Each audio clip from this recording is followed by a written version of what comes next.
My brother Ethan was always the golden child. From the moment he was born 3 years before me, he could do no wrong in our parents' eyes. He got the best room, the newest car, the college fund that mysteriously never ran out. I got hand-me-downs and lectures about being more like your brother. When Ethan graduated with his business degree, Dad hired him immediately as vice president of property management for our family's rental portfolio in Florida. 12 houses spread across Tampa and Orlando that my grandparents had built up over 40 years. Dad paid him $75,000 a year to collect rent checks and coordinate repairs. I went a different route. I got my accounting degree from a state school. I paid for myself with scholarships and night shifts at a hospital. No family money. No safety net. Just me, my determination, and a deep understanding that I'd never be seen as equal in my family's eyes. Maya's going into accounting, my mother told relatives with barely concealed disappointment. Such a boring field. Not entrepreneurial like Ethan. What they didn't know was that boring accounting gave me something invaluable. I could see exactly where money went. And more importantly, where it didn't. My relationship with my grandmother was different. While my parents worshipped Ethan, Grandma Rose saw through it. She'd built that rental portfolio with Grandpa before he died, working as a property manager herself for 30 years. She knew real estate. She knew numbers. And she knew people. Your brother has your father's charm, she told me one Thursday afternoon in early 2019. We met every week at her small condo in Clearwater, just the two of us. But you have something better. You have integrity. I was 26 then, working at a mid-sized accounting firm in Tampa. Ethan was 29 and already talking about expanding the family empire and leveraging our portfolio. Grandma, can I ask you something? I said that Thursday. Do you ever review the rental income statements Ethan sends you? She looked at me sharply. Why? Because I've been looking at property tax records. Public information. Your 12 properties should be generating approximately $18,000 monthly in rental income. That's $216,000 annually. That sounds right, she said. But the statements Ethan sends you show only $14,000 monthly. A difference of $4,000 per month. $48,000 per year. Grandma's face hardened. How long has this been going on? Based on the records I can access? At least 3 years. Possibly longer. She was quiet for a long moment. Then she said, I need you to do something for me. I need you to become a forensic accountant. I'll pay for any additional certification you need. And I need you to audit everything. Over the next 2 months I did exactly that. I got my certified fraud examiner credentials. I subpoenaed bank records through an attorney Grandma hired. And I found everything. Ethan had been skimming for 5 years. Not just $4,000 a month, that was recent. It started smaller. 500 here, 1,000 there. Maintenance expenses, that never happened. Emergency repairs with no invoices. Property management fees, that went straight to his personal account. Total amount stolen, $347,000. I'm going to change my will, Grandma said when I showed her the evidence. I'm leaving everything to you. Grandma, that will destroy the family. Good. They deserve it. She paused. But there's a better way. I'm going to deed all 12 properties to you now. Quitclaim deeds. Immediate transfer. They'll be yours before I die. No probate. No will contest. Just done. But, Maya, listen to me. Your brother is stealing from me. Your parents know and don't care because he's their golden boy. I built this portfolio for family, but I won't let thieves have it. You're the only one who told me the truth. You're the only one I trust. On March 15, 2019, we sat in an attorney's office. Grandma signed 12 quitclaim deeds, one for each property. The attorney recorded them that afternoon with the county. By 5 p.m., I legally owned 12 rental properties in Florida worth approximately $4.1 million. Don't tell anyone, Grandma said. Let's see what they do. What Grandma didn't know was that I'd already been preparing for independence. My accounting career was going well. I'd made senior auditor at my firm. I was 27 years old, living in a modest apartment, driving a 12-year-old Honda Civic and quietly building wealth. The 12 properties Grandma deeded me weren't just properties. They were income. Real income. $18,000 monthly once I took over management. But I didn't touch Ethan's operation. Not yet. Grandma and I agreed. Let him keep managing them. Let him keep stealing. Every stolen dollar was more evidence. Every fake invoice was another count of fraud. I was building a case. I hired my own property management company, a discreet firm that specialized in absentee owners. They sent me the real numbers. Real maintenance costs. Real rental income. Real vacancy rates. I set up a separate LC, kept everything quiet, and watched the properties appreciate. Meanwhile, I invested. Conservative index funds. Real estate investment trust. Municipal bonds. The rental income one wasn't spending went straight into investments. I lived on my salary and banked everything else. By 2021, 2 years after the transfer, my net worth was pushing $2 million. The properties had appreciated to $4.6 million. My investment accounts held another $800,000. I was 29 years old and financially independent. My family knew none of this. At Thanksgiving 2021, my mother asked, "Maya, are you still at that accounting firm? Such a dead-end job. Ethan's looking at buying a beach house in Sarasota." "Still there, Mom," I said quietly. Ethan smirked. "I told you, Maya. You should have gone into real estate. That's where real money is." I just smiled. Ethan was driving a BMW he couldn't afford and talking about beach houses while I quietly held $4.6 million in assets. But I said nothing. Grandma Rose died in September 2023. She was 84. I held her hand in the hospital as she took her last breath. "You're going to be fine," she whispered. "You're smarter than all of them combined. Don't let them take what's yours." "I won't, Grandma." "And Maya? Make them pay for what they did." The funeral was massive. Over 200 people. Ethan gave a tearful eulogy about the woman who taught me everything about real estate. I sat quietly in the back, rage burning silently in my chest. 2 weeks after the funeral, I received a formal letter on expensive letterhead. Notice of estate distribution meeting October 15, 2023, 2 p.m. Law Offices of Henderson and Associates. All immediate family members were required to attend for the reading of Rose Martinez's will and distribution of estate assets. I called my attorney, the same one who'd handled the quit-claim deeds 4 years earlier. "They're going to try to distribute property I already own," I said. "Let them try," Attorney Morrison said. "Bring nothing to the meeting. Say nothing. When they make their claims, I'll handle it. Trust me, this is going to be very entertaining." The meeting was scheduled for a Monday afternoon. I took the day off work, dressed in simple black slacks and a gray blouse, and drove my 12-year-old Civic to the attorney's office in downtown Tampa. I arrived exactly on time. My parents were already there, sitting in expensive leather chairs. My mother wore a designer dress. My father had a new Rolex I'd never seen before. Ethan sat between them in a tailored suit, looking confident and comfortable. Also present, my Aunt Linda, Uncle Robert, and 2 cousins I barely knew. Everyone looked eager, expectant, like they were waiting for Christmas presents. The estate attorney, Mr. Henderson, was a distinguished man in his 60s with silver hair and cold eyes. He did not look like someone who tolerated nonsense. "Thank you all for coming," he began. "We're here to discuss the estate of Rose Martinez, who passed on September 8th. Before we begin, I want to confirm, Ms. Maya Martinez, you are present." "I am," I said quietly from my chair near the back. Ethan didn't even turn around. Mr. Henderson began with the standard estate overview. Grandma's condo in Clearwater, worth approximately $300,000. Her car. Her personal belongings. Some jewelry. Savings accounts totaling $115,000. "And then there's the matter of the rental property portfolio," Mr. Henderson said.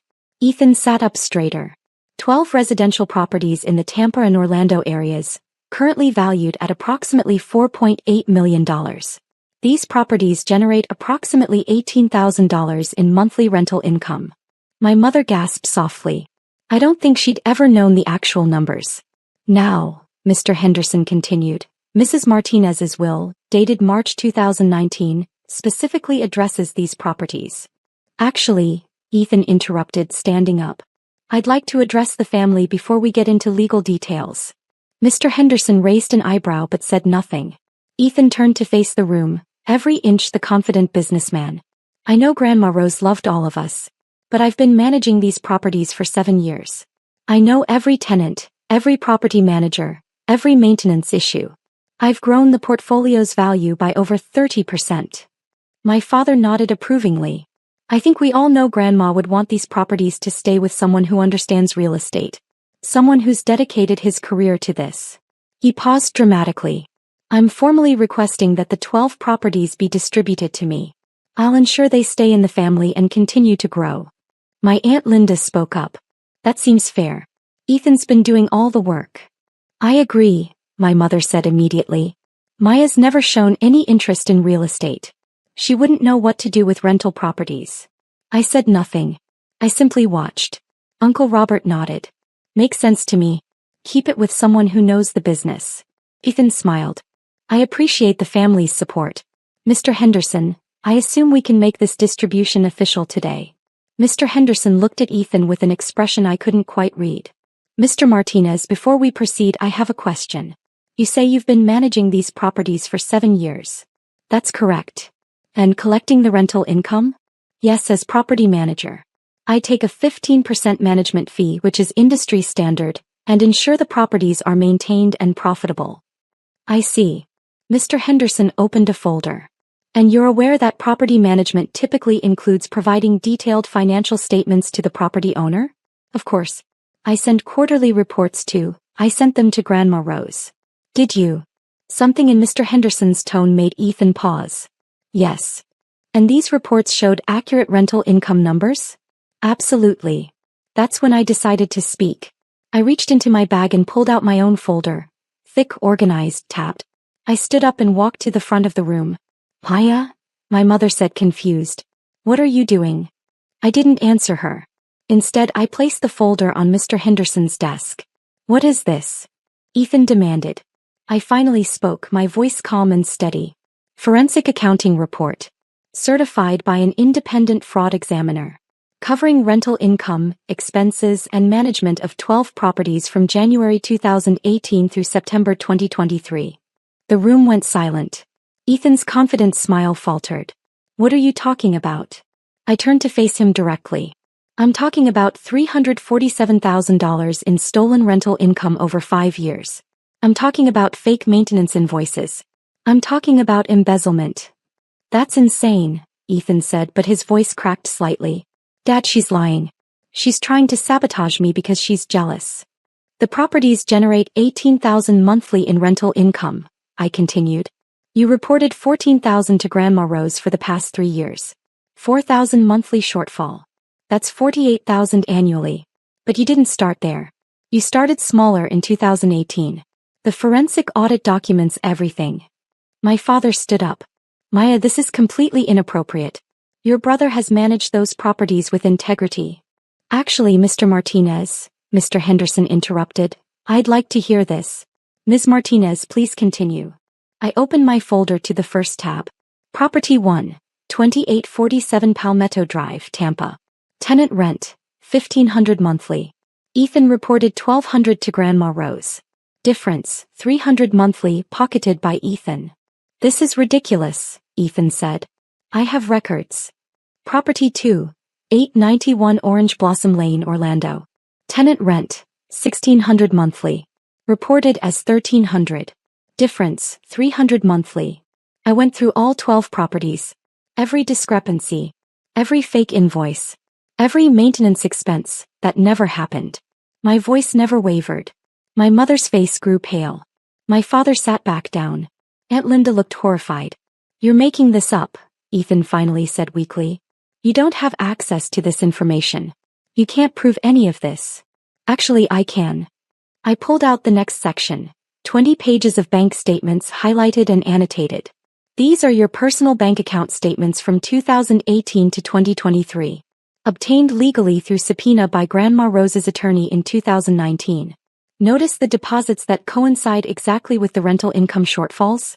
$300 here, $500 there, eventually escalating to $4,000 monthly by 2021.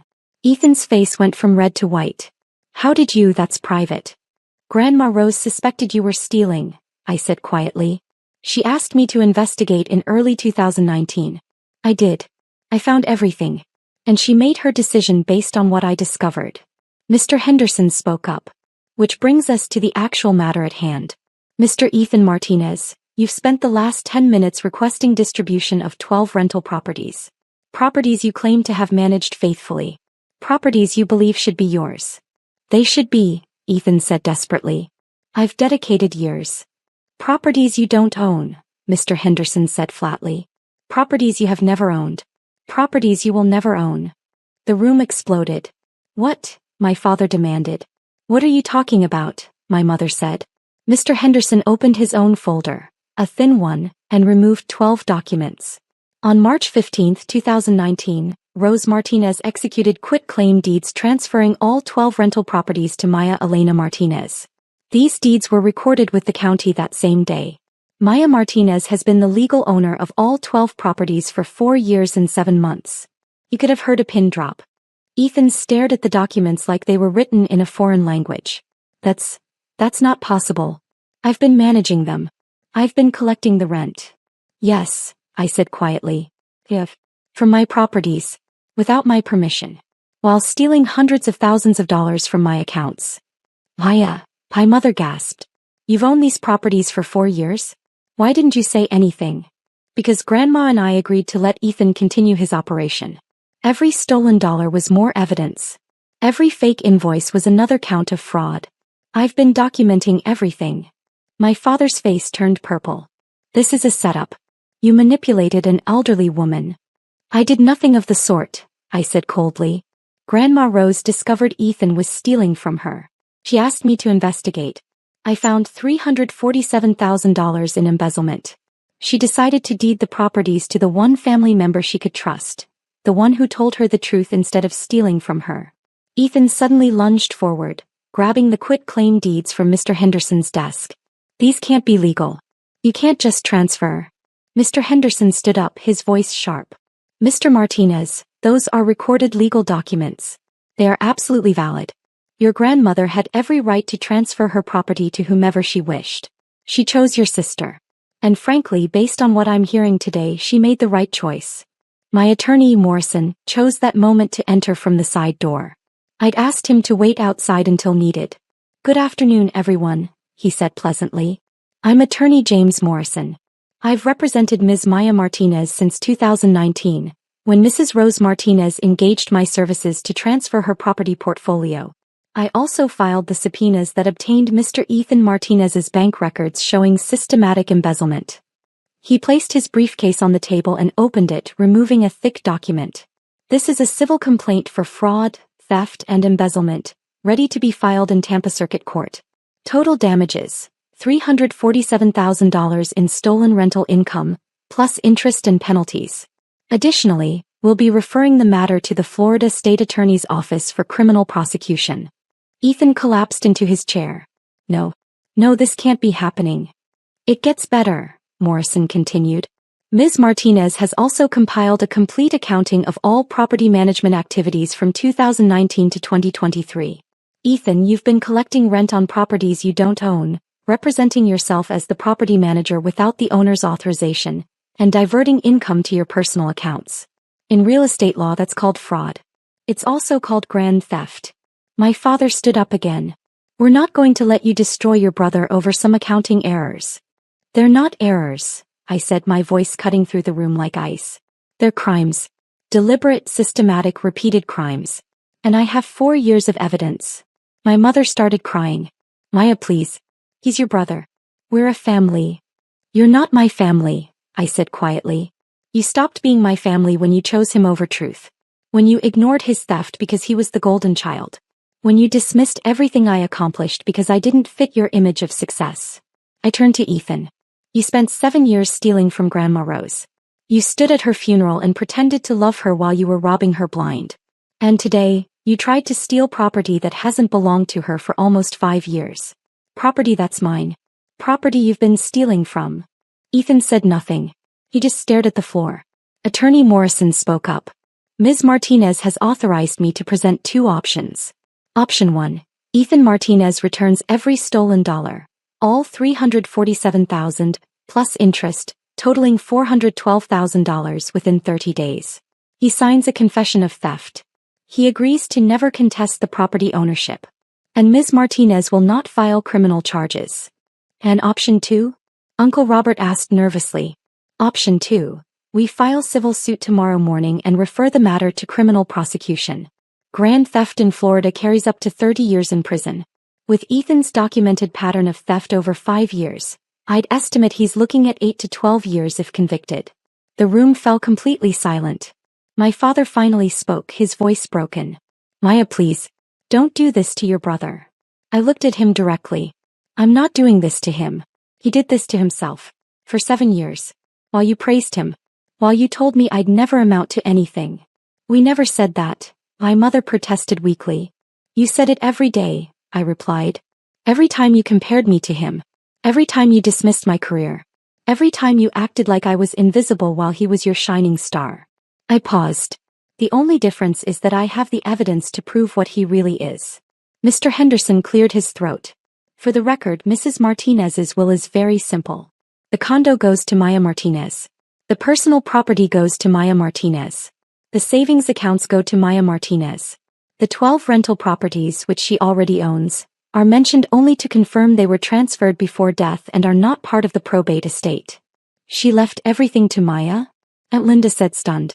She left everything to the grandchild who didn't steal from her, Mr. Henderson said bluntly. I gathered my folder and stood up. You have 72 hours to decide. Option 1 or option 2. After that, we file. Attorney Morrison will be in contact. I walked toward the door. Maya, wait, Ethan said desperately. I don't have $400,000. I can't. I turned back. Then I suggest you sell your BMW. Your beach house investment you love bragging about. Whatever you need to do. You stole $412,000 from me over 5 years. You have 30 days to return it. Or you go to prison. But that will ruin me, he whispered. Yes, I said calmly. It will. Just like you tried to ruin Grandma Rose. Just like you tried to steal what she built. Actions have consequences, Ethan. You're about to learn that lesson. I walked out of that conference room and didn't look back. My phone started buzzing before I reached my car. Texts from my mother. Calls from my father. Voice messages from Ethan, progressively more desperate. I blocked them all. Attorney Morrison called me 2 hours later. Your brother's attorney just contacted me. Ethan wants to negotiate. No negotiation, I said. Full restitution plus interest or criminal prosecution. Those are the only options. Understood. For what it's worth, I think he'll pay. He doesn't want prison. Neither did Grandma Rose want to be robbed blind by her grandson. But here we are. The next 3 weeks were chaos I observed from a distance. Through Morrison I learned the details. My parents tried to get a home equity line of credit to help Ethan pay back what he stole. They were denied. Their credit scores weren't strong enough. The beach house Ethan had been bragging about? He'd put down only $15,000 and was underwater on the mortgage. He sold his BMW at a loss. On day 27, Ethan's attorney delivered a certified check for $412,000. Every penny he'd stolen plus interest. Along with a signed confession of theft and a permanent agreement to never contest the property ownership. Morrison called me. It's done. The money's in your account. He's broke, but he's complying. And criminal charges? Per your agreement, we're not filing as long as he adheres to the settlement terms. But Maya? I documented everything. If he ever tries anything again, we have a signed confession. He'll never touch you or your assets again. I felt nothing. No satisfaction. No vindication. Just a cold emptiness where my family used to be. The following month, I received exactly 3 communications from my former family. First, my mother sent a long email explaining that they were disappointed in how I'd handled the situation and that I'd torn the family apart with my accusations. She asked if we could move past this for the holidays. I didn't respond. Second, my father sent a text. You've always been difficult. This proves it. Don't contact us again. I blocked his number. Third, Ethan sent a handwritten letter. No return address. It said, I'm sorry for what I did. I know you'll never forgive me. I don't blame you. I lost everything. My savings, my reputation, my family. I hope you're happy. I hope it was worth it. I burned the letter. It's been 14 months since that conference room confrontation. I'm 32 years old now. I own 12 rental properties in Florida generating approximately $19,000 monthly. I raised rents appropriately when I took over direct management. The properties are now worth approximately $5.2 million.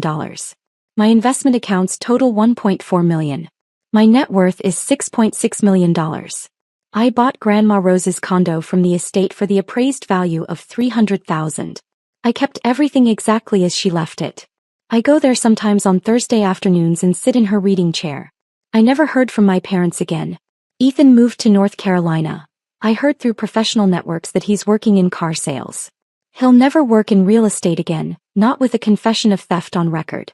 My chosen family is different now. My best friend Sarah helped me through all of this. My mentor at the accounting firm who recommended me for partner track. My attorney Morrison who became a trusted friend. The property management team that runs my rentals honestly and ethically. Last month I was promoted to partner at my accounting firm. First female partner under 35 in the firm's 40-year history. I specialize in forensic accounting and fraud examination. I help other people discover when they're being stolen from. I think Grandma Rose would be proud. I had a plaque made and installed at the condo. It reads, Rose Martinez Memorial Property, built with integrity, protected by truth. Sometimes people ask me if I regret how things went with my family. If I wish I'd handled it differently. If I feel guilty about Ethan losing everything. I don't. He didn't lose everything. He lost what he stole. He lost what was never his to begin with. He lost his ability to continue victimizing people who trusted him. I didn't tear the family apart. The family tore itself apart the moment they chose theft over truth, lies over honesty, image over integrity. I just refused to be part of that family anymore. My rental properties have appreciated another 8% this year. I'm considering purchasing additional properties in Georgia. My professional reputation is excellent. I sleep soundly every night knowing I earned everything I have. And that folder I presented at the estate meeting? I keep a copy in my safe. Not because I think I'll need it again. Ethan learned his lesson. But because it reminds me of something important. Documentation is power. Truth is power. Integrity is power. My family thought power came from being the golden child, from having dad's approval, from looking successful. They were wrong. Real power comes from knowing your worth, documenting the truth, and refusing to let anyone, even family, steal what's yours. Grandma Rose taught me that. And I'll never forget it.